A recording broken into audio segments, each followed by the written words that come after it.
자, 안녕하십니까. 장문정입니다. 40만 독자를 보유한 경제경영 작가입니다. 저는 마케팅, 세일즈 하는 업자긴 한데 한 100개 정도 기업에서 컨설팅하는 기업들 다니면서 2만 명의 직장인의 목소리를 수집한 일이 있었어요. 작가들이 보통 엉덩이로 글을 쓴다면 이거는 그냥 현장을 다니면서 설문을 했습니다. 비용도 많이 들고 정말 쉽지 않은 일이었습니다. 꼬박 3년 걸렸거든요.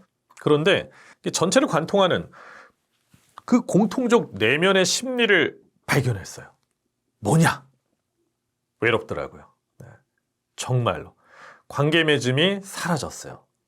비즈니스 현장에서 일하는 직업군이 처해 있는 구체적인 외로움. 이거에 대한 폭넓고 깊이 있는 조사에 대해서 말씀드리고 싶습니다. 시작하겠습니다. 험담에 질린 진저리형 외톨이입니다. 우리가 동료나 친구 뒷담화에 쉽게 빠지는 이유는요, 다른 사람하고 친해지기 위한 수단으로 그것만 한 게 없거든요. 그 얘기 들었어? 이 말 튀어나오는 순간 그하고 나는 은밀한 동지애가 생깁니다. 그러니까 진실 여부에 상관없이 우리는 이 죄 많은 본성이에요. 우리를 뒷담화에 쉽게 빠지게 합니다. 물론 남 얘기 안 하고 살 수는 없죠. 모든 얘기가 나쁜 건 아니죠. 근데 중요한 건 남 이야기가 험담인지 단지 무해한 남의 근황인지 그 경계를 정할 줄 알아야 됩니다. 판단 기준 쉽죠. 그 당사자가 내 앞에 있을 때 할 수 없는 얘기면 험담입니다. 100%. 근데 험담이요, 이중적인 모습이 숨어 있어요.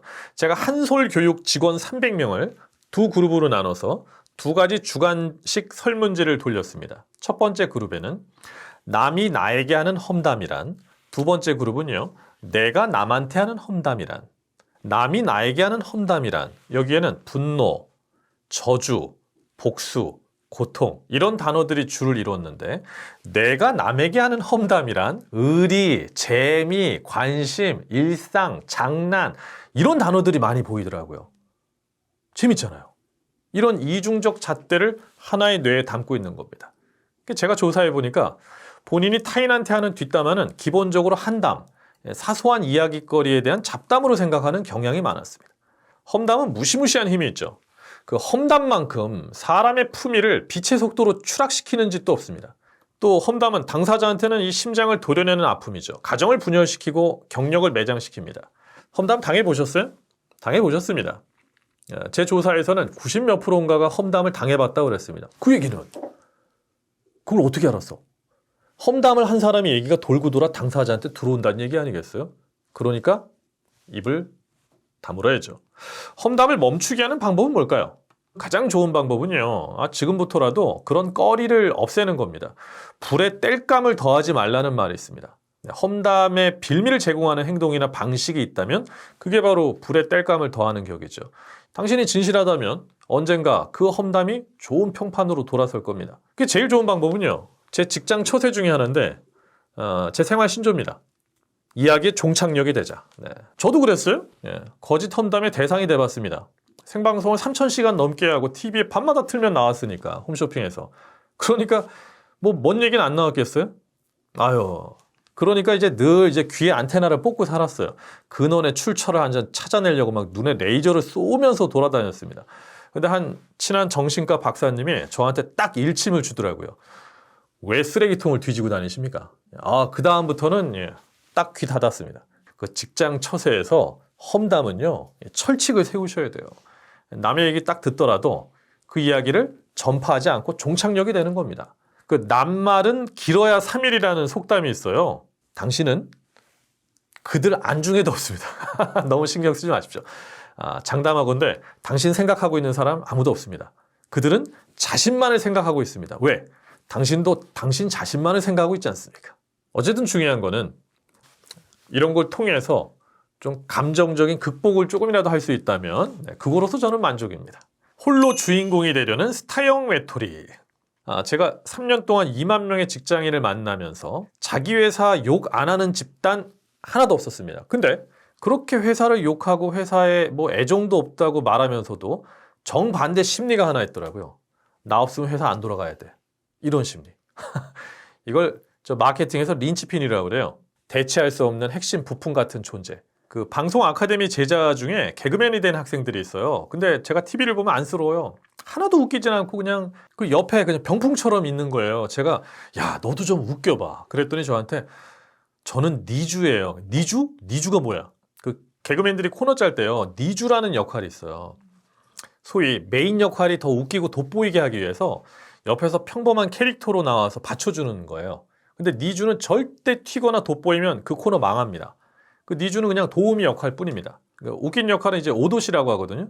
그 오도시를 띄워주기 위해서 니주는 그냥 희생하는 겁니다. 근데 재미난 건요, 니주가 꼭 후배가 하는 게 아니에요. 선배라도 니주 잡으면 코너를 위해서 충실히 자기 역할에만 매진한다는 거예요. 오도시가 되지 말고 니주가 돼보시는 거 어떻냐는 거죠. 인생의 주인공이 된다. 이게 어떻게 생각하십니까? 저는 7권의 책을 냈었는데요. 인생의 주인공이 됐다고 느꼈던 때가 홈쇼핑에서 생방송 3000시간 하면서도 못 느껴봤거든요. 상품이 주체고 저는 객체더라고요. 근데 첫 책을 출간 기념회 할 때, 정말 수백 명이, 그때 다 방송 지망생들이었지만 꽃다발 다 들 수 없을 정도 택시에 꽃들을 싣고 집에 갔는데요. 밤에 집에 이렇게 자려고 누웠는데 심장이 쿵쿵거려서 진정이 안 됐었습니다. 근데 자고 나니까 다음날 일상은 다시 또 도돌이표처럼 돌더라고요. 각자 자신의 삶이 중요할 뿐이지 내 삶이 남의 영역보다 크진 않더라고요. 요지는 기업의 대체 불가능한 부품이 돼버리면 과연 행복할까요? 많이 쓰이는 부품은요, 빨리 닳아서 교체 시기만 앞당겨집니다. 그리고 회사에서 내가 나가면 회사가 결코 안 돌아갈 것 같지만 막상 나와보니까 잘만 돌아가더라고요. 3년 동안 2만 명 설문하면서 조사한 것 중에 나만 주인공, 나 홀로 주인공의 특징이 있더라고요. 자, 응답 받은 설문인데 공감 가는 게 있을 거예요. 남의 배에 칼 꽂고 등 따는 데 선수다. 정보 빨아먹는 데는 선수인데 나누는 데는 인색하다. 나에겐 인간성보다 성과가 중요하다. 험담 말고 다른 대화 주제 모른다. 이런 나홀로 스타형 직장인들은요, 이거 한약으로도 침으로도 못 고쳐요. 작은 일이라도 각자의 고유 영역은 다 소중한 거고 그게 어우러져서 하나가 되는 거 아니겠습니까? 한번 생각해 보시죠. 자신을 지나치게 중요하게 생각하고 있지는 않은가. 자기가 중요한 사람이라고 생각을 하잖아요. 그러면 만족감을 못 줍니다. 기대치가 높아집니다. 그러니까 바퀴축을 나에게서 타인에게로 돌리고 이 가장자리 안락함을 누려보시는 건 어떠신지. 감정노동하는 감정노동형 외톨이입니다. 노동의 경우가 3가지가 있죠. 정신노동, 육체노동, 감정노동. 한국에서 감정노동이 가장 심한 직업 1위 어딘 줄 아세요? 스튜어디스였습니다. 그래서 제가 대한항공하고 아시아나항공 승무원들한테 실험을 부탁한 게 있습니다. 비행기에서 내릴 때 출구 옆에서 환하게 웃으면서 인사하잖아요. 그때 동일하게 화답하는 승객이 있으면 카운팅 해달라고. 국내선 비행기 탑승객 213명 중에 몇 명인 줄 아세요? 이렇게 웃으면서 안녕히 가세요 했을 때 네, 고맙습니다. 안녕히 계세요. 2명.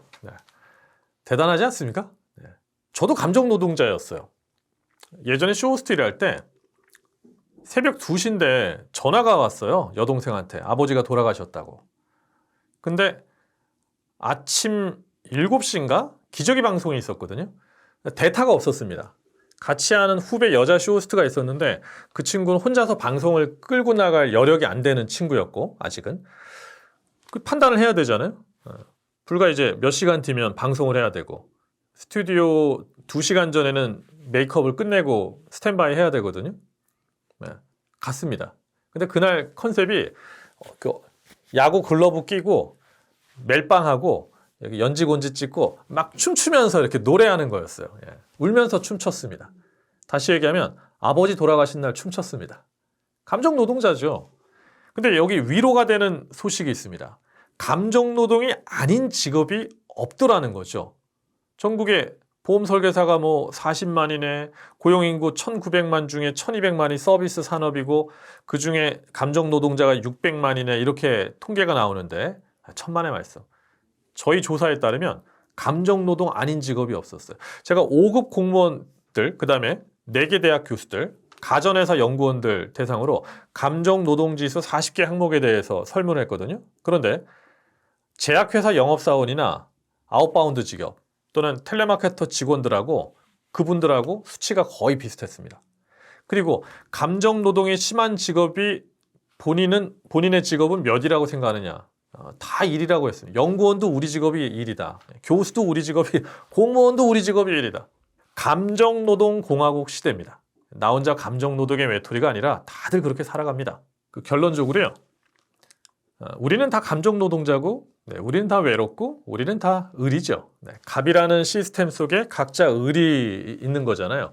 뿌리 깊은 나무 바람에 아니밀세라는 고어가 있죠. 그런 것처럼 이게 뿌리가 튼튼해야죠.